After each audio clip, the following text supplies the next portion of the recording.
Howdy folks, Bairdos here with this month's monthly campaigns breakdown.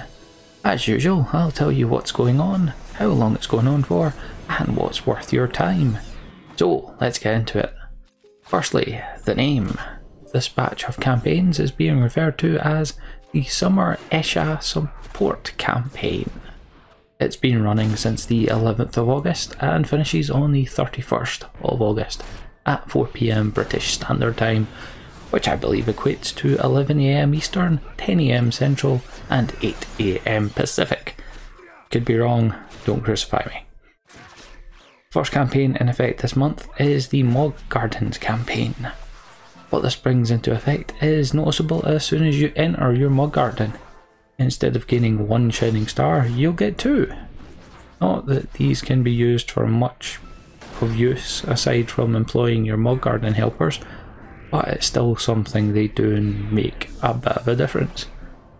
You'll also get 2 items from the Float Sam per real life day, with the second potentially being worth a lot. I've had numerous Dynamis 100 pieces during this event to name just one type of item. You can also harvest from your monsters in your Mog Garden twice a day instead of the normal once, and it doesn't affect their affection at all. So yeah, again you can get some decent stuff from here, like ancient beast coins and stuff, depending on the monster you've got. The final addition this campaign has is that it gives your Moogle in the garden access to a few new items for sale. These being the Golden Seed Pouch, Chestnut Tree Sap and Monarch Beetle Saliva. These items being used in Monstrosity, not any use outside of it. As well as the Bronze Bed, Mahogany Bed and Noble's Bed, which are all needed for your Mog Safe quests, and look alright in a Mog house, depending on your desired look. The final item it adds is the Goblin Stew 880 item that can be traded instead of the 4 requested items for any stage in the Gobbly Bag quest. So if an item isn't available or is going to cost more than 100k, this item you can use instead. Moving on to our next campaign is the Campaign Festa. This one is a bit more straightforward in that it doubles the amount of experience points and allied notes earned during evaluations. This makes campaign battles a bit more appealing if you're leveling a job and looking for a little bit of a change to things rather than just beating on the usual experience mobs. There's also an increase to the amount of spoils obtained from unions, but there's no real betterment to the loot you obtain from it, so that's not really all that great.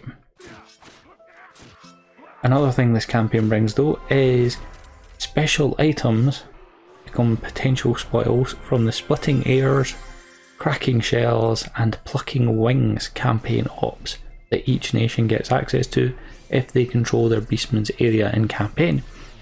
It also does the same if the allied nations have access to the throne room, and thus the Fiat Lux campaign op. This one is definitely interesting, as someone I know on Bismarck once got a Ranper's gold piece. Yes, the 10,000 bronze piece as a reward from the Splitting Airs op during this event. So certainly if you're feeling lucky, it's the event for you. I've had a single silver piece from it in the time I've done it, but that's maybe in about 50 runs, and I've still made a chunk from NPC and stuff from it, so it's still worth your time. Plenty of scrolls come from these as well. So now on to what most people will likely be spending their time doing, the Voidwatch Campaign. This campaign sets all lights to their maximum at the very start of the fight, so no proccing of weakness is needed to obtain key items or spoils. All you need to worry about is killing the enemy as quickly as possible. This is certainly the time to batter through the Voidwatch questline if you haven't before, especially if you're looking to unlock Empyrean weapon skills, but also a good time to look into farming some heavy metals or rift items needed for making Empyrean weapons. Not done yet. Next one up is one I'm definitely interested in, and that's the Reisenjima Geas Fete Equipment Campaign. What this campaign does is very simple, but very nice. it adds a personal reward drop for any Geas Fete NM you kill in Reisenjima. Which means, if the wording is correct, I haven't tested this out yet, everyone in the party gets a personal drop directly to them with the normal spoils you would get going into the party treasure pool as normal. A great time to party up and wreck some NMs, methinks. Another campaign I'm interested in is the Dark Matter Arcane Glyptics campaign. What this allows is that any armour that can be upgraded by Ozim in Norg using Pelukad, Fern or Taupe stones can be augmented up to 6 times a day using the very different, potentially amazing, potentially awful Dark Matter augmenting system, free of charge, no dark matter necessary. Sadly, this is 6 uses total a day, not 6 uses per item. So get picking your item you most want to make completely nuts and let Ozim try for you. 3 campaigns left, although the next 2 I'll combine into the same bit, and that's the Domain Invasion campaign and the Domain Invasion Anti-Predator campaign. These campaigns stop the Domain Invasion dragons, these being Azidahaka in Eshazita, Nagaraja in Esharuan, and Quetzalcoatl in Reisenjima, from spawning any other enemies. You only need to fight them. With regards to Azidahaka and Nagaraja, the second campaign also stops them from ever flying, so it's a flat out fight till the death. And if you're fighting them from behind, that's going to be your death. And the final campaign is the very anticlimactic Combat and Magic Skill Increase campaign. Does exactly what it says on the tin, really. More skill ups, more often. And that's your lot for August. What are you guys going to be getting up to? Have you had much luck so far with the Dark Matter augments or Reisenjima drops?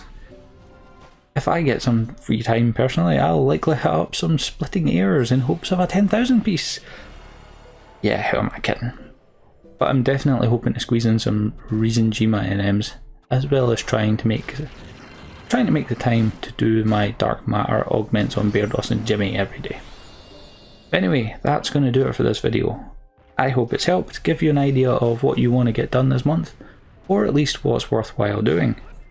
If you're new here, don't forget to subscribe for more Final Fantasy XI content, as well as other gaming videos I upload daily.